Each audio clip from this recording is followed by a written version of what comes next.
आज का हमारा टॉपिक है हिस्टोरिकल चेंज इन सेक्टर्स। जैसा कि पिछले वाले क्लास तक हम लोगों ने कम्प्लीटली ये जान चुके हैं कि हमारे इंडियन इकोनॉमी में 3 सेक्टर हैं, प्राइमरी सेक्टर, सेकेंडरी सेक्टर और टर्शियरी सेक्टर। तो अब इन तीनों सेक्टर में समय के अनुसार क्या क्या चेंजेज आए हैं इसके बारे में हम लोग पढ़ेंगे। अच्छा चलो, एक कॉमन सा सवाल हम ना आप लोगों से पूछते हैं, क्या जिस प्रकार का सेक्टर हमारे भारत में आज प्राइमरी, सेकेंडरी और टर्सरी है, क्या ये शुरू से ऐसा ही रहा होगा? हाँ या ना? बिल्कुल भी नहीं रहा होगा। यानी कि आज से लगभग 40-50 साल पहले, 100 साल पहले, 150 साल पहले, 200 साल पहले हमारा ये तीनों का तीनों सेक्टर किसी और रूप में रहा होगा। यानी कि इसमें उतना तरक्की नहीं हुआ होगा। आज के समय में देखा जाए तो इसमें बहुत ही तरक्की हो चुकी है। यानी कि हम लोग इसमें ये देखेंगे कि समय के अनुसार इन तीनों सेक्टर में क्या क्या बदलाव आया। ठीक है, चलिए देखा जाए। सबसे पहले बात करेंगे प्राइमरी सेक्टर में आखिर हमारा क्या क्या बदलाव आया। देखिए लिखा गया इसमें, as the methods of farming changed and agriculture sector began to prosper, it produced much more food than before. आपको मालूम है आज हमारा एग्रीकल्चर बहुत ज़्यादा एडवांस हो चुका है। एग्रीकल्चर, अच्छा क्या आज से 200 साल पहले ट्रैक्टर का इस्तेमाल किया जाता होगा खेत को जोतने के लिए? बिल्कुल भी नहीं। क्या आज से पहले फर्टिलाइज़र का इस्तेमाल किया जाता होगा? बिल्कुल भी नहीं। क्या आज से पहले HYV सीड इस्तेमाल किए जाते होंगे? नहीं किए जाते होंगे। इसका मतलब हो गया कि समय के अनुसार हमारा एग्रीकल्चर जैसे जैसे डेवलप हुआ वैसे वैसे एग्रीकल्चर में हमारा तरक्की भी होता रहा, पहली बात। दूसरी बात, एग्रीकल्चर के फील्ड के अंदर हमारा फूड भी ज़्यादा से ज़्यादा प्रोड्यूस होने लगा, है ना। अच्छा, इसका ना एग्जांपल हम आपको बताते हैं। जैसे कि आप लोग जो पॉपकॉर्न खाते हो, उस पॉपकॉर्न को हम लोग, वो पॉपकॉर्न कहाँ से मिलता है? भुट्टा से मिलता है, जिसको हम लोग हिंदी में मक्का भी कहते हैं और इंग्लिश में मेज कहते हैं हम लोग, है ना। वो वाला पेड़ में यदि आप देखेंगे तो 3-4 भुट्टा यानी कि 3-4 मक्का जो है ना उसमें लगा रहता है। वो क्या बता रहा है हमको? वो हमको ये बता रहा है कि एग्रीकल्चर के फील्ड में इतना ज़्यादा तरक्की हो चुका है कि एक ही मक्के के पेड़ में 3-4 मक्का आपको देखने को मिल जाता है ना। तो जैसे जैसे हमारा एग्रीकल्चर एडवांस हुआ, डेवलप हुआ, उसमें तरक्की हुआ, वैसे वैसे हमारा बहुत हद तक प्राइमरी सेक्टर भी डेवलप कर गया। ठीक है, आगे बढ़ते हैं।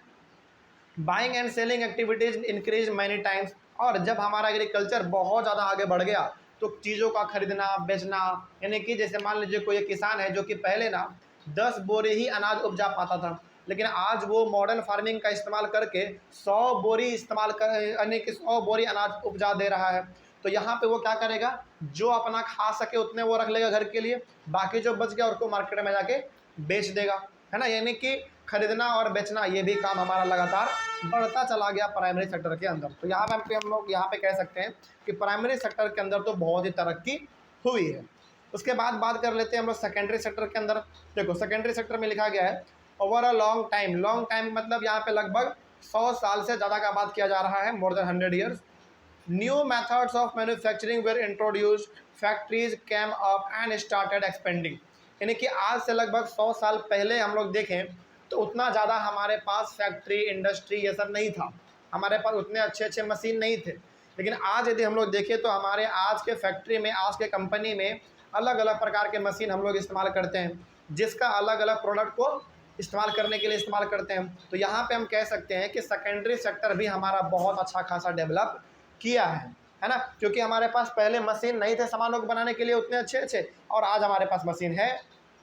तो दिक्कत इसमें, जैसे आज से 100 साल पहले क्या जो आज हम लोग टाटा का ट्रक देखते हैं बड़ा बड़ा, क्या वो पहले था? नहीं था। इसका मतलब कि मशीन आया, टेक्नोलॉजी हम लोगों ने जाना क्या होता है क्या नहीं होता है, तो वैसे हमारा सेकेंडरी सेक्टर भी धीरे धीरे डेवलप करता चला गया। ठीक है, आगे, those people who had earlier worked on farms now began to work in factories in large numbers.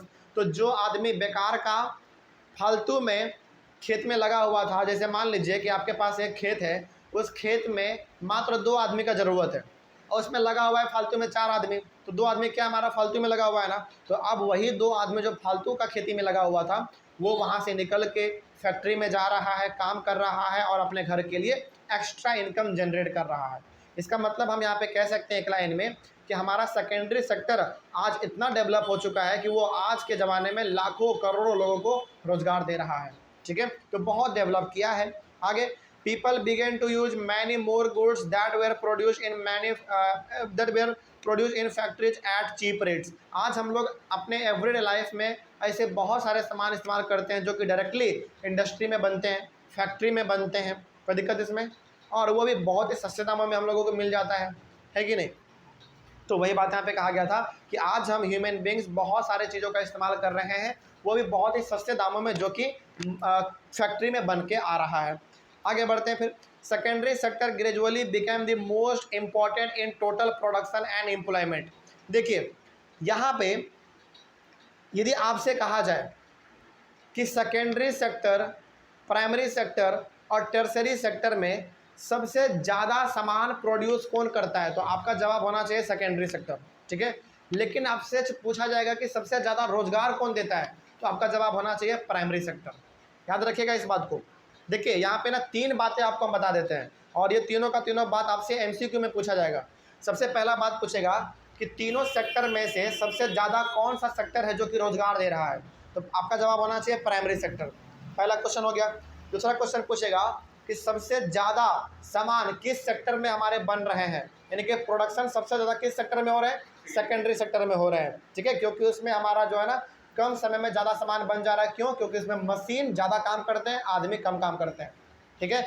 तो पहला क्या हो गया हमारा सवाल, पहला ये हो गया कि आपसे पूछा जाए कि एम्प्लॉयमेंट यानी कि रोजगार सबसे ज़्यादा कौन सेक्टर देता है, तो प्राइमरी देता है। सबसे ज़्यादा प्रोडक्शन कहाँ पे होता है, सेकेंडरी में होता है। और तीसरा सवाल पूछेगा कि इन तीनों सेक्टर में से सबसे ज़्यादा फास्ट ग्रो कौन कर रहा है आज के ज़माने में, तो टर्सरी सेक्टर। टर्सरी सेक्टर मतलब सर्विस वाला सेक्टर।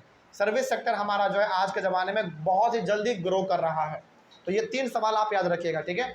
आगे बढ़ते हैं। तो ये हो गया हमारा सेकेंडरी के बारे में। अब बात कर लेते हैं टर्सरी के बारे में, यानी कि टर्सरी सेक्टर के अंदर क्या क्या बदलाव आए हैं।